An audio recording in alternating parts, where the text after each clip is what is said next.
just even in my life, I try to just do everything the most efficient way possible. Because the key now is like you've got to that level, and that's awesome. Let's keep you here. In Counter-Strike, so many of the things are in the timing, right? Sometimes 1 second is way too much. Because I feel like some of my persona in Counter-Strike changed who I was as a person. What? Stopping double for gold!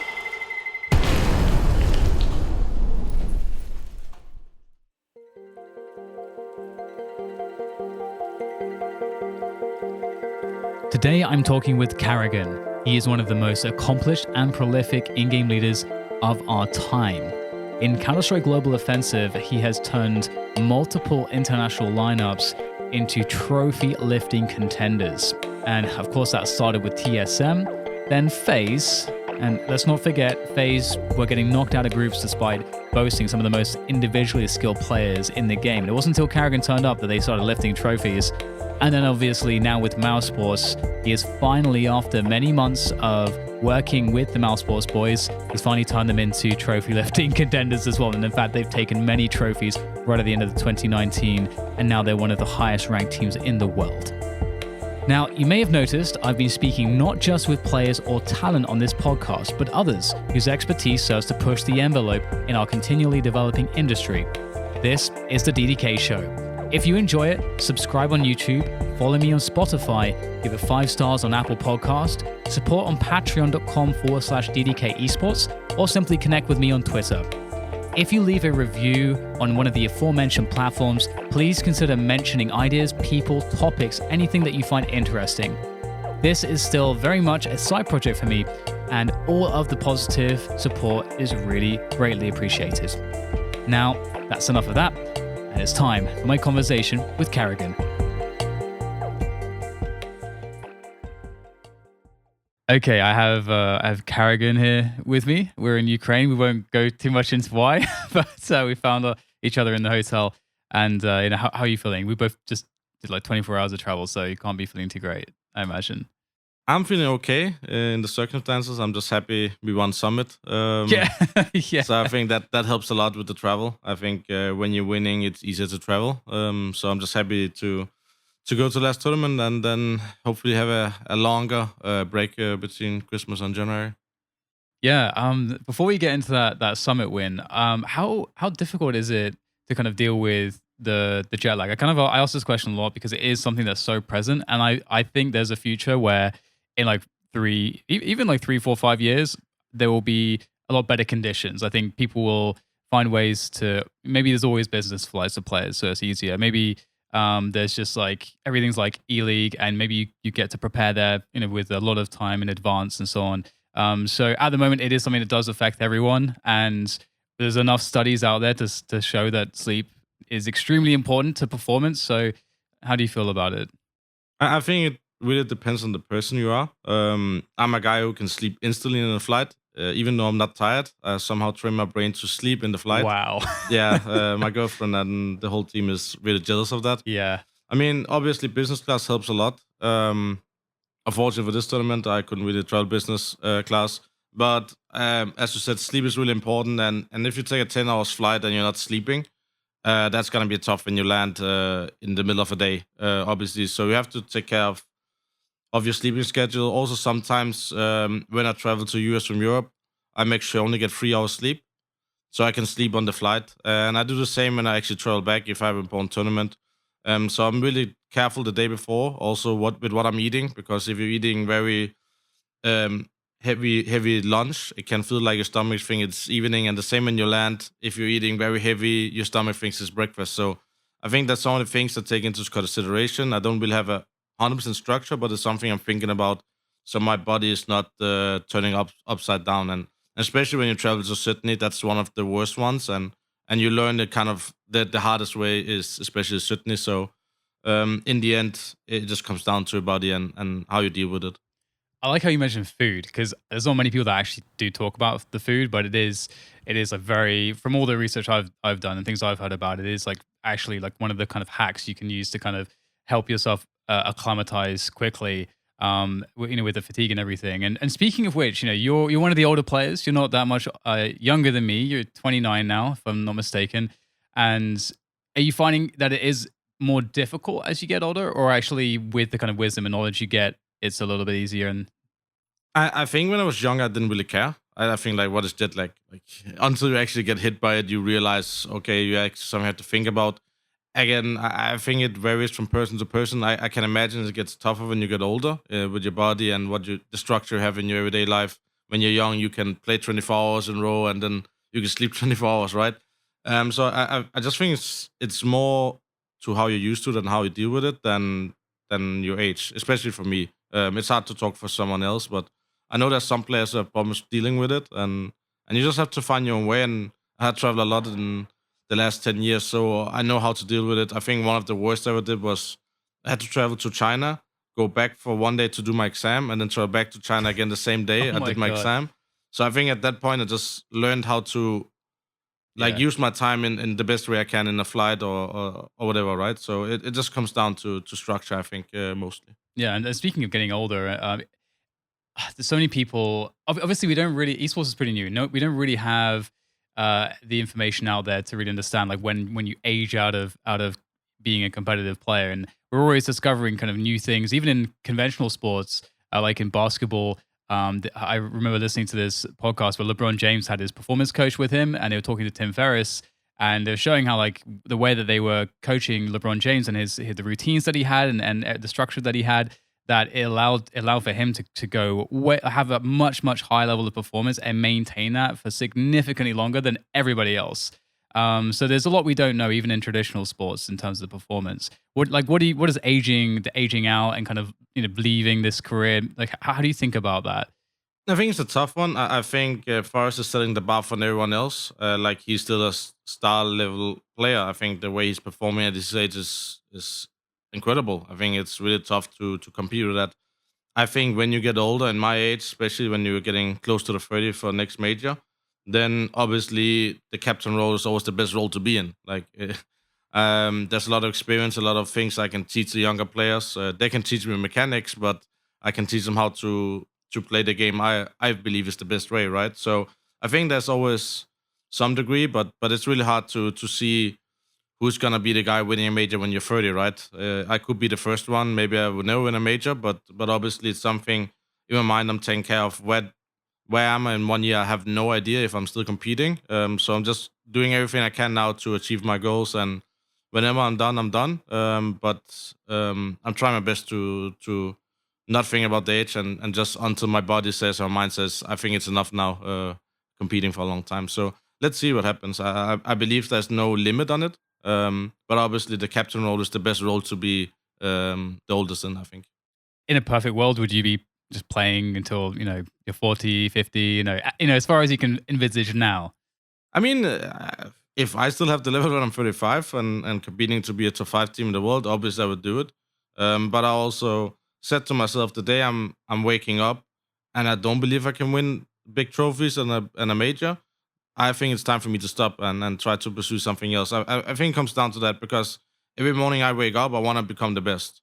And if I lose that drive, I lose the whole drive I had during my career. That's the only reason I wake up is to become the best. And even if I had a hard year in the beginning, or the last year was really tough on me, I just told myself, let's try one more time to wake up every morning grinding, sacrifice everything else in my life to become the best. And now we are getting back into top 5, which is just showing if you can get really far with the right mindset, with the right people around you, and just keep grinding. And who knows if the age is going to be a restriction or not, but let's see when it comes to that. So, before we go into some of the historical stuff, one thing that you mentioned was kind of being in that captain role and sort of teaching the players under you, kind of how you think is the best way to play Counter-Strike, and how would you define that? That's a big can of worms to open, but how would you define that? That's a big subject. I believe that if you're in a team and everybody trusts each other, everybody has a good view of the game. As a captain, I believe you have to connect all this view of the game, right? You have a Robs who is very mechanical, very passive player. He needs his style to fit in within the system, right? If he was the captain, you will play very, very slow. If Chris is the captain, you want to play really, really fast, right? And if you're Voxic, he just wants to go everywhere. So obviously, as a captain, you need to fit all that kind of into your own style and make sure that they understand that style. And my style is very different compared to others. I think I can play a very structured style. We have showed in Mousesports this couple of months we have very structured style when it comes to strategies. Everything has to be on point. But we also have this individual skill and mid-round calls where I have been doing a lot in Faze clan, obviously with those players. And back in TSM, it was way more structured. So I'm trying to find the middle ground between both because in a perfect world, if you can play structure CS as the best team in the world and you can play the loose style, you're unbeatable. But if you play the structure game against Astralis, they're gonna beat you every day on that. So that means you need to choose another style against them. That means play a more loose style, put Astralis outside their comfort zone. So that's why I'm switching between those two styles. So if you play a Faze clan, they want to play individual skill, right? So you have to play a more structured style, make sure you isolate the players. So that's a game plan I go in for every game, depending on the enemies, watching the demos, and then I decide how I want to go into the game, if it's aggressive or it's more slow pace. So I'm trying to teach the guys to be a little more structured now as well. So let's see in 220 if you can actually beat some teams by being very structured team. So when you say, you're teaching them to be more structured, how do you go about doing that? Where's the starting point? I mean, I think that the best map to show that is Overpass. That is, as a T default, you have to have a lot of plans within one plant. If you want to do one AD for one sec A control, there's so many things, so many small things that can happen during the round. So how do you react as a player? And every player has their own way to react. But on that map, you always have to have these situations you know how to react as a team. Protocols. Protocols, yeah. Protocols is the best way to describe it. And that's what I'm trying to teach the team right now. How do we manage to play Overpass? Because if we manage to play that, that is the hardest map to play as a T in the structure. Then you can basically apply that to all other maps. It's a long-term process goal, but I believe it's possible in the end to do it as long as everybody understands their role within the defaults. So in the end, I think it's possible, especially with this team. So why is it exactly, do you think, that Astralis plays the best structured CS? I believe the players all have the same view of the game. They have very good communication. They have very good players in their own specific role. And also when you have a core that played for like 6 years, 5 years together, you really understand each other on another level than a Mousesports or Faze clan does, right? So I believe the way they approach the game is by far the best structured team. They play the percentage way better than everybody else. When they take a risk, it's a low risk. And that's why you see when we playing them, we are taking high risk situation because I believe that pays off against Astralis. So I think that's why they're best. And exactly why nobody can compete against them, I think it comes down to a great work by Glaive and the coach Danny as well. He has done tremendous work for the team as well. What would you accredit to the success that you've just very recently been having with Mousesports? Because of course you guys have been, what is it, like 4 finals in a row? Was it the 3rd or 4th at Summit? 3 finals. 3 finals. Okay, 4th after FS Center. So what would you credit this success to? Because of course it did take quite some months to kind of build, and then eventually it's starting to pay off. I think when we started this team, I had a specific way of seeing how I wanted the team to play out and what roles. I wanted Christian the more secondary caller role. I want him to be a little more lurking so he could give information I needed on the other side of the map. And I had a backup plan in case we didn't achieve the goals within 6 months. I would change the role of Frozen and Chris. And that have shown really great after Turkey. That's where I decided now it's now or never. We need the last 3 months some good results. And since that, we have won 3 events with this kind of roles. Frozen stepping up. Chris is back to the old Mousesports role where he's very aggressive. And obviously, Robs and Voxic has stepping up massively as well. So I think as a team game, just keep believing. Also, I think when we started working really in depth with our sports psychologists before China, it really helped us put in perspective of how to approach the game. And also, we had so many comebacks we couldn't finish off. I think during the year, we always came back. We always had a slow start.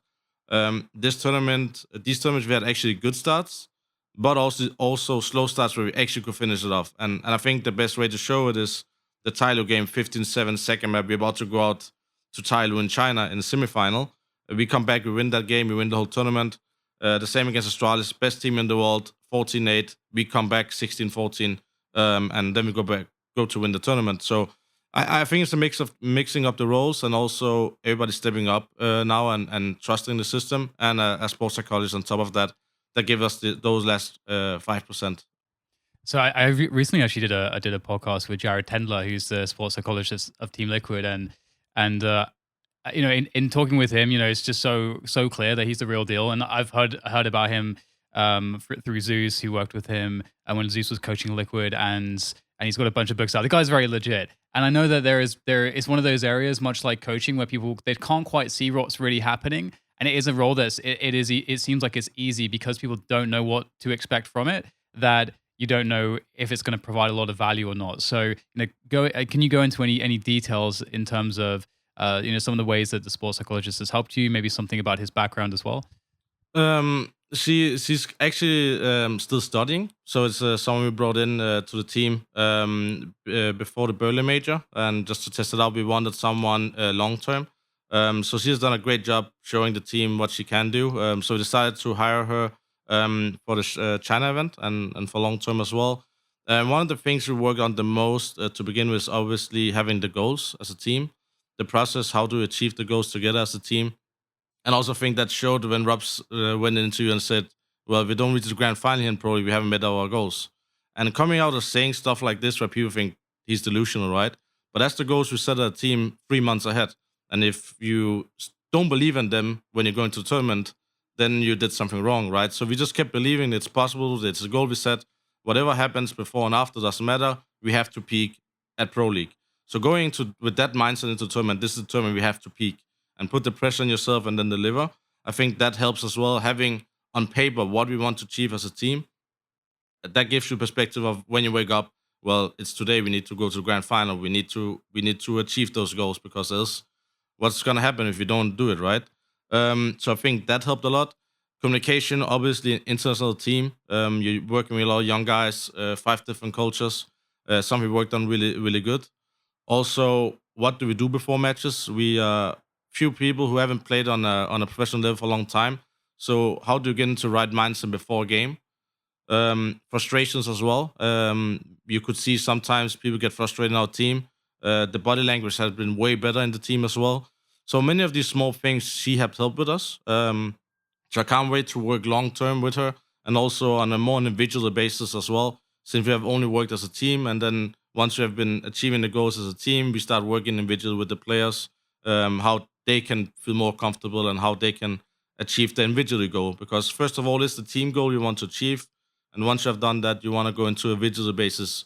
Somebody want to be the best player in the world. Well, what do you have to do to achieve that? You need to put it down on paper, write it down. Because then you wake up every morning and you know what is the goal of the day, right? It's become the best player. There's a lot there which I think is really awesome. I think, you know, firstly picking up on the goal setting. I think it may sound to people as like kind of obvious, but but I have to say I've experienced this personally and heard it in so many interviews where you know someone like an interviewer will ask a player, you know, what are your expectations? Like, oh, you know, we're just going to play our best, and you know, and that's it. They're kind of not willing to say, you know, we're going to make the finals, because they don't want to set their expectations in a way which will be disappointing for themselves. They don't want to put pressure on themselves, which kind of it makes sense to a certain respect. I did that to myself when I was a player as well, and I did find this was a problem too, because you don't really you need to put the pressure on yourself. Like, pressure's not a bad thing. I think that's kind of something I had to realize when I was, you know, learning as a player. And speaking of, you know, learning, and you're talking about the youngsters that, you know, you're captaining.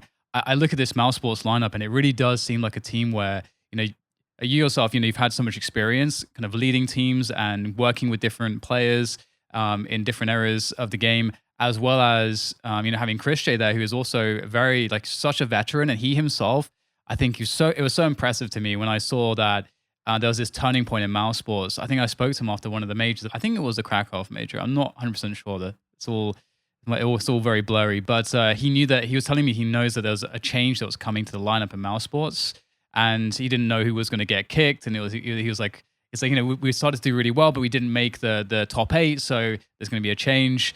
And then, you know, I think Oscar came in, and you had that lineup with yourself, Oscar, Stiko, and I'm blanking now. So what was it? Rops, Oscar, Stiko, Sonny, And Chris. and Chris Shea. Yeah, so you went in there. I don't know. Sorry, we can blame the jet lag and the 30 hours of travel. But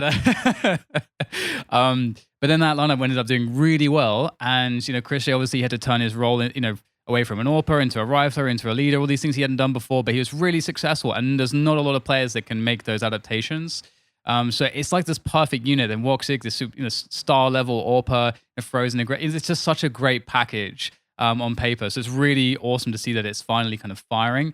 And with the kind of growth of those young players, what has been the most challenging things for yourself as someone that's older, someone that's an in-game leader, and a captain, trying to bring them into better performances for the team? I think it's hard to say what have been the biggest obstacle. I think these heartbreaking losses, as a captain, you see the mistakes happen again, and you're thinking, what can I do to make sure we don't do these mistakes again, right? And that's why they start in the end. Let's try to change up the roles, because you cannot always hit the right roles, the right beginning of lineup. We are from 4 different teams coming back together into a team and just suddenly slot in, and we already have tournaments right off the bat, right? So I think the hardest part was probably getting these four different players or 5 different players with only 2 people play together as a completely new lineup, and just start off from scratch, and having a lot of pressure on us. I think everybody said, like, if this team is not top 5, it's not worth it, because they kick Sonny and Oscar and whatever happened with the team, because Mousesports was a good team before everything this happened, right? So I think the team has been really easy to work with. I don't know if it's because I'm used to trying to fix things. Faze was a little tougher, I think, when I joined that team. Here I start from scratch one. Everybody trusting the process. No, it's a long-term process. It's not about the first 6 months, but actually in 1 year where we are, right? So to be honest, I think just the hardest part was these heartbreaking losses, especially the Liquid one at the major. That was so tough, 19-17 and 22-18 to make top 8. So that was a breaking point for the team, and we start having a little bad performance in a slump, and now it changed all. We still believing that we could achieve the goals we wanted, and we did. So I think that was the toughest part. When it comes to slumping, it's obviously like it's kind of a nightmare scenario, because it's kind of a spiral, a downward spiral very often, when people kind of lose confidence, and then you get another bad result, and you're like, oh, it just kind of confirms my suspicions that I am in a slump, and now because I think I'm in a slump, it just makes the slump go on longer. All of that, how do you manage those situations? How do you think about them? I think it depends as a player, right? If what I did with the sports orchestra we had after the major was setting some process goals, that meant I would work a lot more on my individual skill. That meant I had to play 3 FPL every day, 500 DM frags, and I did that for 2 months. And I think that helped me, like, okay, I'm not hitting my individual peak. What can I do to change that? And not just sit back and like I'm waiting for my confidence to come back, because you have to work even harder to get it back. So I think that helped a lot as well for me personally. And also when you come as a slump as a captain, that's one of the toughest one, because sometimes you lose the game on CD side and you can't really figure out what you can do more as a captain than making sure we rotate right and we don't rotate. But when the T side comes, when I feel like I'm not reading the game correctly, or we're not having the strats we need for the specific situation, then I just work hard on it and just still believing like this will work in 1 month if we keep improving at that. So I always try to find the positive when we're in a slump, like, okay, we're losing these close games. How can we do it better? But then when you like focus on those mistakes, something else happens and some people drop off or have a bad period. All in all, it's just the most important thing. You have confidence in the team, and there's no pressure within the team, because you don't really care about the community. If you as a team believe this is the best situation, we can do better than we are right now, then you're gonna go very far. And I think that's the thought process we had after the major. Even though it went really bad, we still like we are so close every time. So we just need just one tournament to win. And when you taste the victory, you know you can taste it again. And that's what happened now 3 times in a row, because they never gave up in China. So I think it comes down to just keep grinding and not giving up. And like you said, confidence is such a big thing. CSGO is such a mental game that if you just stay in it and don't get too frustrated about the results, they're going to come down the line, even if it's 3 months or it's 6 months. But if you're waiting 1 year, it's obviously tough. Yeah. Oh, yeah. I can't imagine, especially with there's so many outside pressures. Yeah, I can't imagine how difficult that must be to deal with. It's really interesting seeing everybody at the top level kind of trying to manage some of these very common issues, such as consistency. You're saying, once you've tasted that victory, it starts to become easier because of that confidence and having had that experience. And if you look at a team like Evil Geniuses, obviously they are incredibly strong individually. They seem to be able to beat Astralis every so often, and that's allows them to win big tournaments against anyone. However, they really struggle with consistency. What do you think it is for EG, or why do they struggle like that? I think it's hard to say. To be honest, we have beat them 3 times now, and fairly easy, in my opinion. Like 16-0, just sentimented that in Pro League finals. If it's inconsistency, I think it's tough. I think they had a very, very tough schedule. And when you go from a very, very high peak to just lose instant 2 games in Malmö, that's going to take a toll on your confidence. You're going to tell yourself it was jet lag. Like, we could have done better. We just won New York. It's fine. Go next tournament, and it happens again. Then you're like, where the hell is our consistency, right? Then you go to win Star Ladder, and then you drop off again. It reminds me some kind of the old VP when they were hot and cold. You never really know when you had a VP in a tournament or was Virtus Pro Academy. Like, to be honest, it was really tough to say. I don't know how it goes with EG, but I think you have to see next year.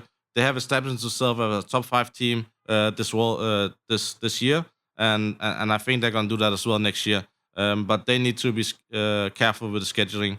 They did the same as Liquid did. And I'm just happy we only did it now, the last 3 weeks of the year, instead of like middle of the season. Because in the middle of the season, if you do 3 weeks in a row, it's gonna take the toll on you. Because if you don't win those tournaments or you do really bad, it's gonna affect you for 1 or 2 months. So that's a conversation you guys have been having with Mousesports. Is that coming from you guys, the players, saying, "Hey, we need to make sure that we aren't kind of just burning ourselves out by doing too many tournaments in a row," or is it your coaching staff that like mostly assesses that and talks to the organization? How does that conversation work? I think it's something we all have in our thoughts. But the reason why we went to so many events now was because, first of all, we didn't know if you go to 3% or not, or we could go to Summit or not. So we chose to say yes to everything, especially because we wanted to achieve our goal to be a top 5 team in the world. Yeah. So that obviously we achieved that by winning Pro League, but you can't just say like, yeah, we're gonna win Pro League, so it doesn't matter with the rest of the tournaments. We wanted to achieve that top 5 in the end of the year, and that's why we're in this situation now. But I told the guys, let's just go full ham December month, see what happens, and then we'll go into January with fresh mind and hopefully in top 5. And we already achieved that by having Pro League. So obviously it's not the best case scenario, but it is what it is. And we go to Epicenter with the mindset of like, we achieved our goals. Whatever happens here, we have been on a 3 weeks road now. Getting Voxic back, it's gonna feel a little awkward the first game. But let's see what we can do and take it from there. Awesome. Well, it's going to be interesting to see how you guys do coming off of all those victories. And it was interesting, that you mentioned Team Liquid because. As you said with like the previous Mousesports, they much like Team Liquid in 2018, Team Liquid were like the second best team in the world. There's just no question about it. They had that mental block against Astralis, but they were doing really well. Like they were winning everything except versus Astralis. So, and then they made a change to the lineup, and obviously they've shown that potential that they could be the best in the world, but they haven't quite reached that as well. Are Team Liquid a team that's for you that you're particularly worried about? Which are the teams that you think are the most troublesome to deal with, to prepare for?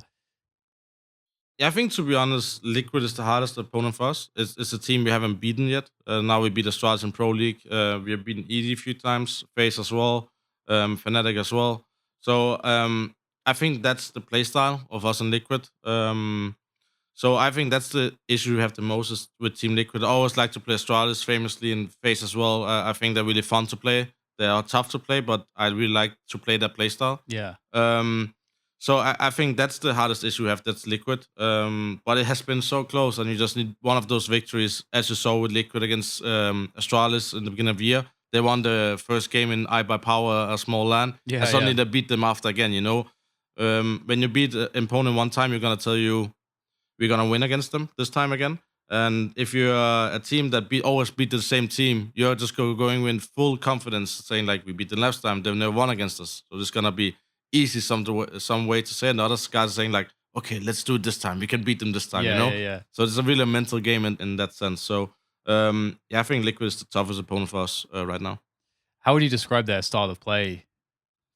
I think they're a very explosive team, and they are really good in these scrappy rounds. And when it comes to us, we having issue with these scrappy rounds, so they can really turn the momentum in the game against us by winning these small ecos or having one AK and a few pistols. They're really good at winning those rounds by their individual skill. So I think that's something that really hurts us in the game. Where in Astralis it's different, I feel like, because they're a different team in that sense. They don't just suddenly go off or somebody pushing randomly somewhere and kills 3 guys in the back, you know? So I think it's their playstyle in that sense that they can really pop off individually. And I think that's the strongest individual team in 2019 Liquid. So I think that's why we might have issues with that. This is one of the best. This is why Counter-Strike's so amazing, is because at the most elite level, even now, like, well, of course, these days, if you compare it to the Counter-Strike Source and 1.6 and the most competitive eras of those games, obviously they had nowhere near the investment, and therefore, and nowhere near the size that we have now and the level of professionalism and stuff. But still, even now, even with all this crazy support for all the teams and for all you guys having coaching staff, and now we're getting sports psychologists and all of that, Counter-Strike is still a game where no one can figure it out. No one knows how to play it the best way. And there's all these different styles at the top level. And that's obviously so exciting to watch, because you do get, as James always says, like, styles makes fights. And so that's always very interesting. When you're looking at improving your team, do you look to any of the other top teams and look at their demos? Or how do you, do you look to Astralis when you're thinking, okay, we need to improve our structure? How does Astralis do it? Or do you just mostly focus on what you know and, your team and specifically? I think it's a mix of everything. What I like to do myself is theory crafting. What I often do the most is look in our games and see like, okay, this execute is not quite working out as I want, or we need this kind of. A good example is train, right? If you do a lot of executes outside and realize we're really bad at abusing Ivy, well, then you go into the practice next time, and my mind says like we need to practice to abuse Ivy, because if Ivy is weak against us, we can abuse it if they're locking down mid. So you try to make sure then doing your games you're watching, rewatch when you get home. It's like, okay, what can we improve on as a team? What haven't we done for a while? And if I can't really figure that out, I go into watch the team. How do they abuse Ivy on train, for example? Another thing is also when you're the best team in the world on a specific map, I could say Overpass, for example. If we have issues dealing with that, I obviously go look how do the best team play that map. Sometimes you just see only individual skill and it doesn't really give you much. But sometimes you see small movements and small ideas. So yeah, it's a mix of both. I think what I do the most is theory crafting myself and making sure my playbook with the team is made for us. Because we have different players who wants like different stuff. So I think it's most important to think about your players in that sense and not copy one-to-one playbook from someone else. Obviously, we can copy a really good strat, but that's also only that. Yeah, I mean, it makes a lot of sense, because, as you say, when a team does develop a strat, they've probably been developing it and running it for a while, and it's going to complement the players of that team. So that makes a lot of sense. Is there a, because obviously, you're talking about making game plans here, and obviously when you're going into a match against another top team, they're making their game plan against you. Are there any like recent moments where you really feel like you've completely owned it in terms of like the game plan, or like you've really got into the head of the other in-game leader and you're a step ahead of them? Is there any matches like that recently where you really felt that strongly? I kind of felt that at the Astralis game, they really had a good read on our T side does too. We really like to play fast paced, so I wanted to challenge them. How do you want to shut down the fast pace? And they did it really good. So I decided to throw out my game plan completely and just told the team, okay, we're just gonna play very structured and try to beat them by the structure game, because they have a game plan that means they use all their utility in the beginning of the round, which Astralis never does. So that was their game plan. So I just decided, wait out your old utility. We split them very late. Even though we haven't done a lot, just believe the mid-round calls I'm going to do it. 30 seconds left is going to win us the game. And that's why we just played 8 rounds, completely slow, very methodical, even though it's something we haven't been good at. But I just felt that was the right call to the right moment. So I think I nailed the adaptation in that game.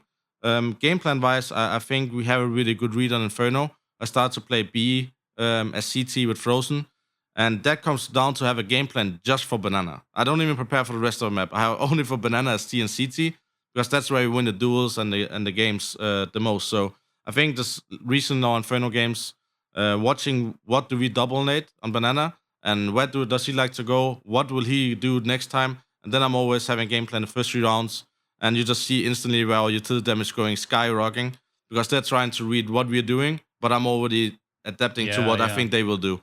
So I think those 2 things are the most recently. I think especially the Astralis game where they had me really around the neck. Like it was really a tough game. But I'm just happy I threw the game plan out of the window and just like went with my feeling.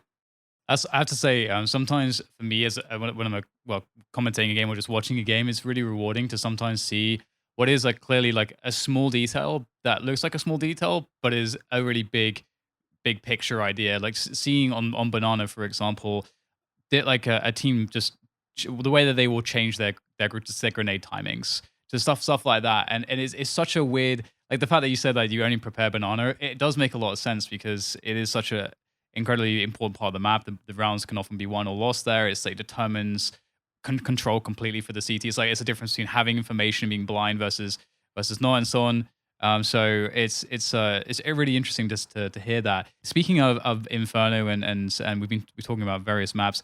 Would you are you happy with the way the maps are in the pool? Do you have any complaints in terms of like you'd want the current maps to be changed, or do you want a new system entirely with how we cycle maps in and out? I think it's really tough. What I think is most important is in the off season, if you want to change your map, you should do it. That means in December you should choose a map. Say this is how we start. January, this is the map pool wise. I think changing map pool during a season is so tough. Like I'm not sure what's gonna happen with the major if Cass is gonna come in or not. But I hope if it comes in at some point, it's gonna be in the player break, meaning people have time to sit down, prepare the map, and go on server with it. Because if you play one tournament, you have cash. Next tournament, you have vertigo. It's like it's really tough in that sense. Like suddenly you have to switch it up. With the maps, I'm pretty happy. I would say vertigo. I think the changes have been decent. I think it's turned into the better. But always can be a little tweaks. I think vertigo is very special map still. But I like to have a variety of the map pool. You have all parts really structured, really heavy executed. You have Mirage, which has everything, in my opinion. Then you have Train, a really AWP-heavy map. There are a lot of impact. So I think the balance of the map is really good. And then you have Vertigo, a really explosive map, a lot of mid-rounds, rotations, don't over-rotate, a lot of retakes as well. So I think all in all, it's good to have this very variety of maps in a map pool. Looking back on the past, you mentioned Faze briefly before. How do you now obviously you're starting to find success with Mousesports, and for me looking at you on Mousesports, it does feel like, my impression is that it feels like overall a much better fit, just in terms of it seems more like a real team. Faze is, as you mentioned earlier, just very individually based, and it just never has quite seemed to click. And even now, even though Core has been together forever, looking back on obviously the Boston Major, where unfortunately you weren't quite able to clinch the victory there. But now you have this great promising team, which again, does it feel like a better fit to you as well? Like how do you feel looking back? I believe the Faze lineup we had a really, really high level of skill. Like if we hit our skill level and hit our peak, I think we couldn't be stopped by anyone. Yeah. I think we showed that with a lot of, I think we have 10 finals in 6 or 7 months. It was outrageous how many finals we had. But we just never could finish it. It was very close losses in the final. I think the peak we had in Faze was really high, and I think it's really hard to achieve that. But the consistency we have with this team is also something I really like. The mentally part of the team, I think that's way more healthier than it was in Faze. There was a lot of pressure, a lot of individually. It was hard to improve as a team, because if you are a team with Olofmeister, Rain, Nico, and Guardian, I'm not really the person to tell how they should play their game, right? It's really hard to implement my style 100%. I could get it to 80, 90%, but it's really hard to make 100% how I want it, right? And that's obviously the reason you need to make sure they also have a saying in how it is. in Mouse, it's whatever I say, people do it. It's 100% how I want it, how I want to play as a team, how people should improve and stuff like this. So in that regard, I think it's way healthier for me to be in Mouse in a position where I lost all my confidence myself, come in with full on confidence, they give it to me.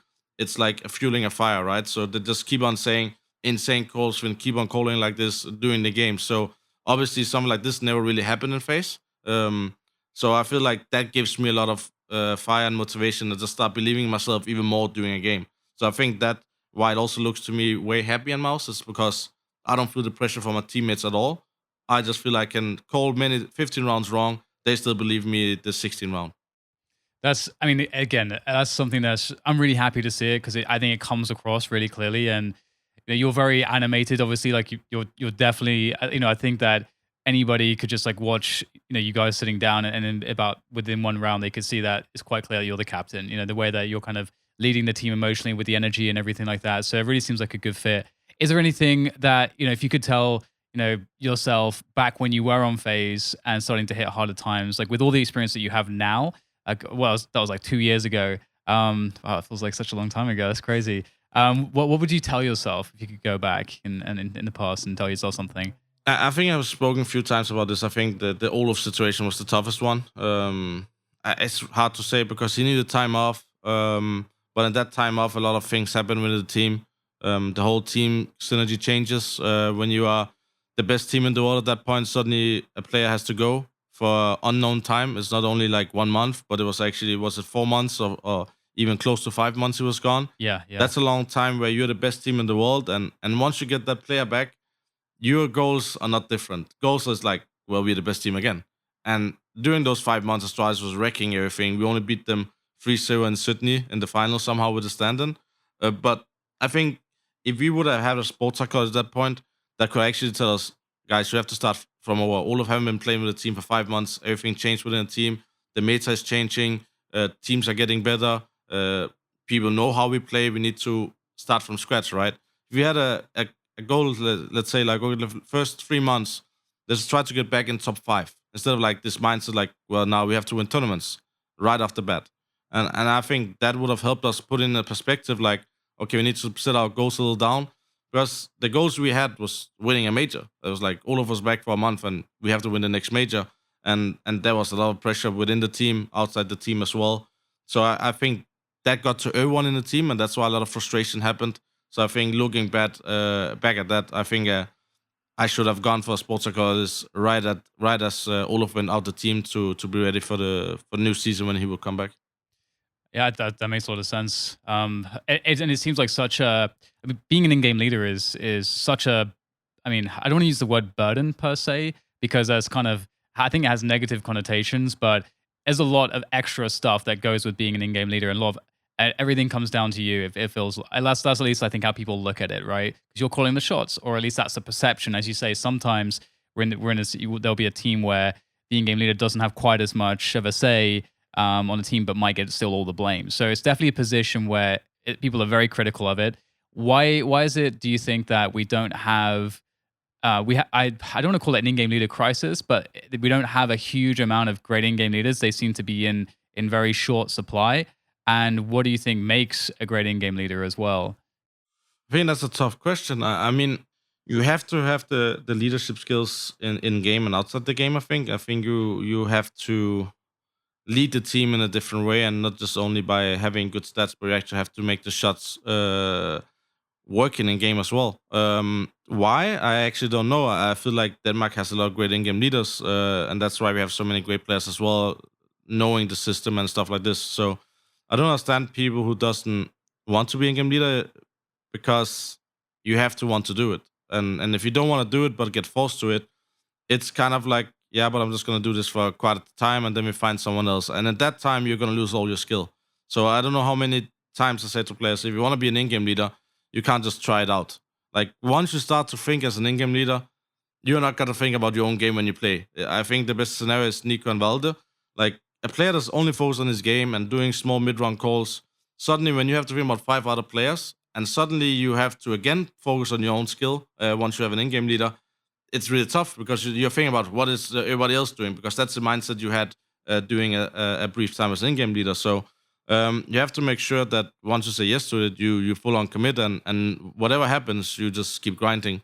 It's a hard working role as well. It's like it's not often I have time off, and if I have time off, I'm watching a game. Like I'm constantly having CS in my life. If it's on the TV at home when I'm day off, or if it's working our strats. There's so many extra hours you put in besides just playing with the team and individually playing. So I think that's something that scares people as well. And obviously, like you say, it's a burden. I knew when we made the team in Faze Clan with Olaf and Guardian, I'm the next gonna go out. I'm 100%. If this doesn't work, I'm the guy who's getting cut. Because you cannot cut a guy like Guardian, you cannot cut a guy like Olaf, you cannot cut Rain, you cannot cut Nico. I knew that at that moment. Yes. That's how you, because you're gonna look at me like, how can he not make this work, right? So I think when it comes to that, in-game leader has a lot of responsibility, and you never really get a lot of credit when you're doing great as an in-game leader, right? Now I'm getting a lot of credit. I think it's because my team is working really hard as well. I think not only me, it's everybody on the team is working really hard. But sometimes you would see in Faze, if we did good, people said Nico is getting 30 kills. So that's why they're doing good. If he doesn't do 30 kills, they don't win, right? And I think that's why taking the in-game leader role, you know you're gonna be the guy in the back seat, and you're also the guy gonna get it in the blame in the back seat. So I think that's one of the things as well. So I promise I won't ask any more questions about Faze, but speaking of Faze right now, obviously they've had some player changes recently. We've got Brokey in there and everything, and Cold Zero and so on and so forth. What do you how do you look at Faze now? What do you think would help them to improve? Do they have is it a lineup that really works to you, or is it just like it's brute forced a bit? They got so much skill that it works to a certain level, but they'll never be a championship level team because they're missing pieces, or how do you see it? I think they're in a really tough situation, right? I was surprised they didn't go for Lexi B. I think that would have been a great situation where they get a new caller. I kind of got surprised they didn't go for in-game leader because I feel like that's what they needed at some point. I think Nico is a great in-game leader. He has a good view of the game. But I'm not sure he can really set up his other players to perform really high. I mean, Nico is gonna call around how he's gonna perform, right? So bringing in Cold, I think Nico can change his style a little bit now, knowing Cold Zero can take up the slack and putting Nico in different positions now, where he knows Cold is gonna deliver as well. So I think the firepower on the team is really great. The problem is, how is the synergy gonna evolve? Because this is a competitive team, right? You have Cold, Nico, Rain, Olaf. If they're not number one in the world, it's a disappointment for them, right? So they have really to manage the expectations and believe in the long-term process that end of 220 they have to achieve their goals, right? Because I believe it's really tough to be in a team like this. And once you had a core that was the best team in the world for 3-4 months, then it's really hard not to want so badly to get back up there and prove people wrong that they did the right thing about benching me and stuff like this, right? So I think they're a really tough situation. I think that the firepower, I think they have the tools to become, especially a top 5 team in the world. But if they can be number 1 in the world, I think from now, from my perspective right now, I think it's tough with the lineup to have. But obviously, if Cole is coming back to monster performance, Nico and Olaf shows up with the all big time, I think everything is possible for that lineup. Okay, so speaking of coaching very quickly, what is a perfect coach in Counter-Strike in your eyes? As an in-game leader, that would have to work with a coach. What is a perfect coach, or what do they need to be doing to be a great coach? Oh, I think that's a tough situation, right? Because you have international coaches. I think being an international coach in another team is very different compared to have a Danish team where the ethic, the work ethic, the mental thing, how to approach the game is all the same if you're Denmark. All the players in Denmark have kind of the same way to approach. Maybe there's outliers, but all in all, in Danish team, everybody's on the same page. There's no cultural differences. Everything is just fine, right? So you just have only to work on the game as a team, and a lot of team play as well. In the international team, you have to work with a lot of different types of personalities. Also, work ethic. It's different for a guy in Turkey, Slovakia to a Scandinavian approach of the game and how you work as a team and stuff like this. So I think it's really important he's a bridge between all the players.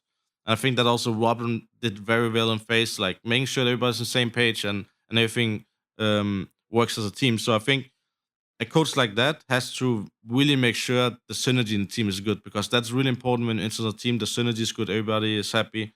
And then obviously a really good anti-stratting, because what I've told my coaches, I like to have my own playbook. Like obviously he can come in with moves and strats, whatever he thinks is good, but I want to control my playbook. It's me calling the shots. I want to make sure the tactic I'm calling is the one I have perfected to perfection, right? So obviously the coach is coming with input during the rounds. We need to adapt as well. So I think all in all, if you're an internal coach, you need to have three important things: anti-strat, synergy with the game, with the team, and really working hard with individuals as well to perform within a team. It's a lot of stuff going on. I know it's an interesting one because you never quite know, and it. I feel like so many individuals can bring so much, or they may have their holes, and so you got to fill in for those holes. And so it's always interesting just to kind of hear people's opinions who actually have to work with the coaches as to what makes the most sense. And you're talking about Danish Counter-Strike and an approach to the game, and I feel like sometimes Danish Counter-Strike has the right approach, obviously, because they're producing the best in-game leaders, the best players in general, and they have such a great culture. I think it really shows, as you were saying. It's not like when you look at up-and-coming Danish players, it's not like an up-and-coming player from North America, where I think for me the association is that player's going to have like really sick mechanics, but I don't know if they're going to know how to play in a team. Whereas in Denmark, it feels like they automatically, I'm pretty sure they're going to know how to play in a team. I just have to like get used to watching them. And then I can really see that, it's a pretty complete player. So what is going on? What's in the water in Denmark? Why is it that Denmark's doing it right and everywhere else is not doing it as well? Like I said, I think earlier I said this because if you have many in-game leaders in Denmark, you have Hunden, who is taking all the rookies in within his team, making a system, make them play in his system. They all believe he can do it. And then suddenly they go to Heroic or they go to a North, and then they perform a higher level. Like we have a guy like Messel as an in-game leader. We have Snappy, we have Hunden, we have Glaive, and we have me. That's 5 in-game leaders who, in theory, could be on a top 20 team in the world in the right conditions, right? So I think it comes down to that everybody in Denmark is very early on in their career playing within the team, and we have a lot of talents, like you say in NA. The way you come out in NA is FPL, a lot of mechanics, and suddenly you get the chance, and suddenly it's all about team play, and you get a little confused, right? And I think it comes down to the region you have in Denmark. I don't think there's so many FPL players, Danish FPL players, because they all create teams to come that way through, right? And if you're a guy like Robs, you can't really create an Estonian team. It's hard to make an international team as a rookie, right? So he goes the FPL way and suddenly becomes one of the best players in the world by going to an international team. So I think that's the reason why we have so many great Danish players, is because they get so early on their career. Different viewers, in-game leaders. I think also at some point, it was funny in beginning of this go, me, Glaive, and Pronox played in the same team at one point in a faculty. Pronox went to Fnatic, I went to Mouse, Glaive went to a Danish team, right? So like when you play so much together with different in-game leaders, I think you learn to fit your own style within the system the in-game leader has, and I think that's the big reason. That makes a lot of sense, honestly, because it's such a small country. It's like 5 million people, I think, in population, and there is such a high expectation too, and the culture is so. It feels like, I mean, obviously, I haven't really ever played Danish CS. I'm not Danish or playing CS right now in that community, but it feels like a kind of no nonsense kind of deal because you've got the best team in the world from Denmark. There's so much quality to look up to, so it's such a strong culture. So it's one of those things where, because I really, I think everyone wants to figure it out because they want to try to take what's being done there and kind of take it somewhere else. But because it's a culture thing, it's so hard to put your finger on exactly, where, like, how do you reconstruct that artificially? I don't think you necessarily can. So, and I think North America in large part has improved massively because their reputation years ago was awful. Just like, I mean, they were the butt of every joke because NA this, NA that, but then smoke. Yeah, exactly, yeah, NA flashes, NA smokes, NA everything, and now it's the case that Team Liquids, they've paved the way. Like the really, so many great teams have come up now, and everyone, I think that's really helped. So that's got to be it, really. So I had another couple of questions. I know we both have to get a flight soon. I wanted to ask some topical questions, so stuff that's like happening right now. Get your thoughts on them. So firstly, we had the Krieg, and I'm gonna have some air quotes here if you can't see, nerf, which is $300 more. And I have seen a lot of less Kriegs, and I'm kind of surprised because it is still ridiculously good. Obviously, the stats on it are exactly the same.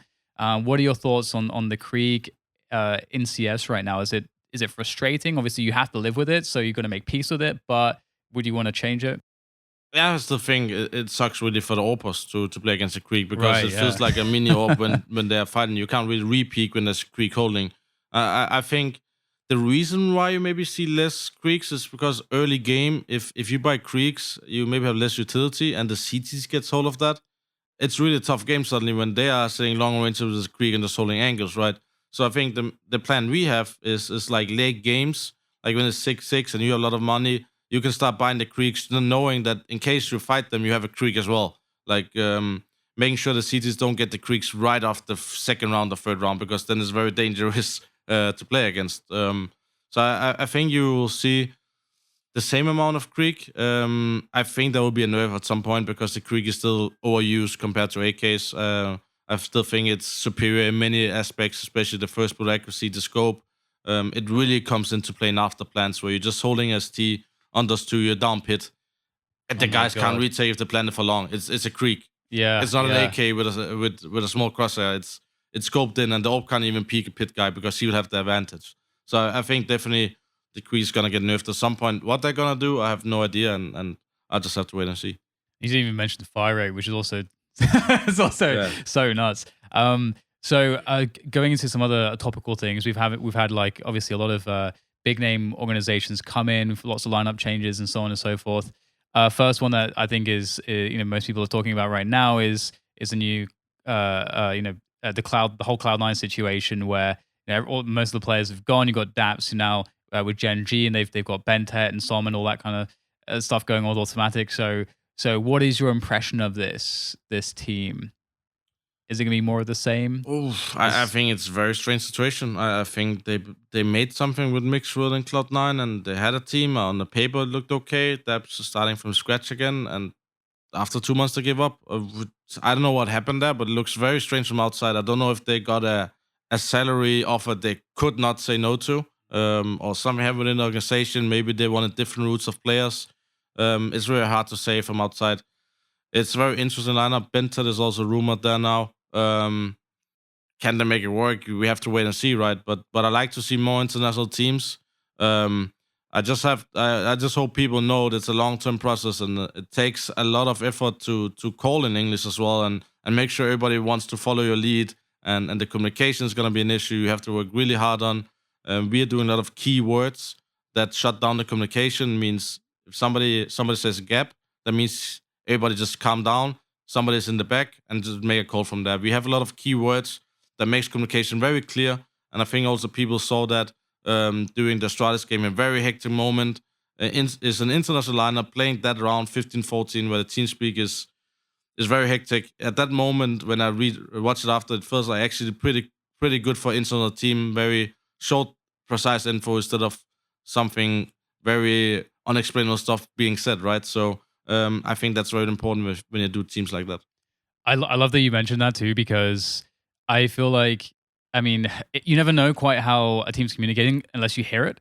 So it's good to kind of get an insight into that. And I remember whenever we were doing E-League, and me and James as commentators, we have a little booth, and we're next to like one of the two teams that would be playing. And whenever I was next to Na'Vi, it's just like so stressful, man. Dude, I don't know how they can play Counter-Strike, dude. It's so emotional. Everyone's just like, every round is like so much drama, having just fights with each other, and everyone's like pissed off, and it's so crazy. And I remember like Zeus releasing like YouTube videos with their like comms and stuff, and it's just so hectic. And I don't know how you can possibly run a professional team like that. I would never be able to do it. I would have to kick everyone. So it's good to hear that you guys, you have worked on the communication, got those keywords and stuff. I think that's a really big deal. Speaking about other teams that have mixed things up, we've got so obviously we're just talking about Gen G. Cloud9, not sure what's going to happen with them. Obviously, they've just got Mixwell, but I don't know if he's going to go somewhere else or what's going to happen with that. We've got, obviously, I think a big talking point. I didn't get to see their games yet, but OG. What is your take on this OG lineup? Because we've all wanted to see Valda, I think, succeed in the lineup, and I think a lot of people felt like that should have been North, but it wasn't. So he's out there. Alexi B, that's where he's landed. Got MBK's on the team again. So it is, as you said, another international team. Is this a team that looks like it works on paper to you? Like on paper, when you just look at the names, you're like, that's actually a competitive team. But when I think deep about it, you have Valda is very known as a strong personality, likes to have a say in stuff. We all know MBK is always having a strong personality as well. I'm a little scared for Lexi B here as well, because it seems like he had a strong personality in ends as well, because that's how it looks from outside, right? So I have 3 players who wants to have the impact on the way you play. That can be very dangerous in some way. I'm not saying it's a problem now, but it can be a problem with the results incoming in 6 to 9 months. That some players who all have been in-game leaders and took over the in-game leader role because they thought they could do it better than someone else, right? So I think that can be an issue. If they resolve that and MBK and Valda is whatever Alexis says, that's the rule. Because as a caller, if you have 2 other guys who wants to have an impact on the way you play, and everybody comes from 3 different teams and never played an international team before, there's a lot of obstacles for this OG lineup. On paper, fantastic team. I think it's good. Mantu showed a really promising level in Summit, but I'm scared long term for this lineup with those personalities. In different teams, I think it's fine, but maybe 2 of them will be fine as well. But having 3, somebody has to step down from talking in these team meetings because else it's gonna be really tough to get your philosophy through as a player. Yeah, it's going to be interesting for sure. I think there's one thing that people don't think about as much, and where the coaches can, like an experienced coach, can really come in. Like that's actually a good point. Communication in different cultures is. When I think about it, the coach is gonna has to have a lot of impact on that team, because if you get a coach as well who wants to say, suddenly you have 4 guys who, on paper from outside, wants to have a view of the game and their philosophy kind of in the game, right? Everybody wants to play their best, so that means you have 4 guys potentially talking how to play as a team. And this is only if it goes bad, right? If it goes good, it's fine, everything's fine, but I'm just thinking 9 to 12 months down the road, when it goes bad and there's a coach in, I think it can be tough to resolve the issues. Well, your team definitely doesn't have any issues, I think. And so I think this is, congratulations once again on winning Summit. And it's amazing to see you guys finding the success. I'm so happy to see. I can't wait to see how you guys do at Epicenter. Hopefully it's another finals for you. I think that about wraps it up for the podcast. So thanks for sitting down with me and doing this impromptu podcast. No problem.